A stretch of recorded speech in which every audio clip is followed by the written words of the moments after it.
예, 이런 내용의 정의용 국가안보실장이 한 작심 브리핑은 부산 백스코에서 진행됐습니다. 내일 한 아세안 특별 정상회의를 위해서 내려갔다가 일본발 보도가 잇따르자 브리핑을 자초해서 적극 반박에 나선 겁니다. 현장에 취재기자 연결해서 좀 더 자세한 이야기 들어보겠습니다. 자, 이소준 기자, 앞서 말씀드렸던 대로 원래는 이제 정상회의 관련된 브리핑을 해야 될 차례였는데 갑자기 일본을 겨냥하는 발언을 쏟아냈습니다.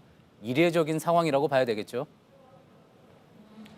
네, 그렇습니다. 언론의 관심과 보도가 행사에 집중될 수 있도록 특히 우리가 주최하는 국제 행사장에서는 다른 주제의 브리핑은 웬만해선 하지 않습니다.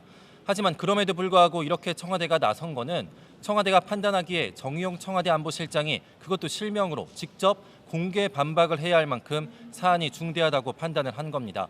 윤도한 국민소통수석도 이어서 일본의 언론 보도만을 근거로 일본 입장과 시각만 전달하는 보도가 쏟아지고 있다, 이렇게 지적하기도 했는데요. 국내외 여론전에서 밀리지 않겠다는 뜻을 확실히 밝힌 겁니다. 이제 앞으로 본격화할 일본과의 협상에서 초반 기선은 잡고 들어가겠다, 이런 의지로 긁힙니다. 예.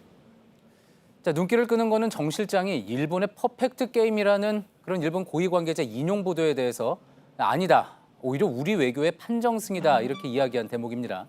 그 근거에 대해서는 뭐라고 설명을 했습니까? 일단 정의용 실장은 그런 식의 일본 보도에 대해서 견강부회다라고 하면서 한국의 판정승이라는 표현을 썼는데요.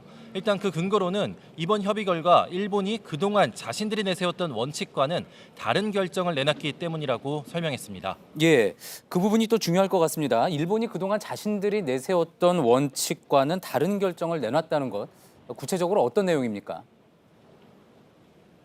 네, 일본은 그동안 우리 사법부의 강제동원 피해자 배상 판결을 놓고서 이걸 뒤집지 않으면 대화는 없다라고 해왔습니다. 일본이 이렇게 주장을 계속해왔지만 지소미아 종료를 통보하자 먼저 대화를 제안해 왔다는 겁니다. 또 한국이 수입품 관리를 잘못해서 또 안보에 문제가 있기 때문에 수출 규제에 나섰다라고 해왔는데 지소미아 종료와 수출 관리는 별개 문제다라고 주장을 해왔습니다. 그러면서 이 별개인 사안을 왜 묵느냐, 이렇게 주장을 해온 게 바로 일본의 입장이었습니다. 하지만 우리는 일본이 우리의 안보를 믿지 못하기 때문에 지소미아를 종료했다라는 둘 사이의 인과관계를 주장해 왔습니다.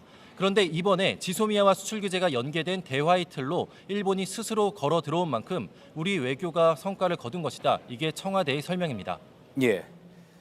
자, 앞서 이소준 기자가 오늘 청와대의 작심 브리핑의 배경에 이제 앞으로 우리가 또 이제 일본과 해야 할 협상을 위한 어떤 포석이 깔려 있다, 그렇게 이야기를 했습니다.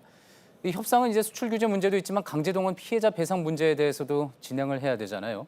그와 관련해서 청와대 고위 관계자가 다시 한번 원칙을 밝혔다고 하죠.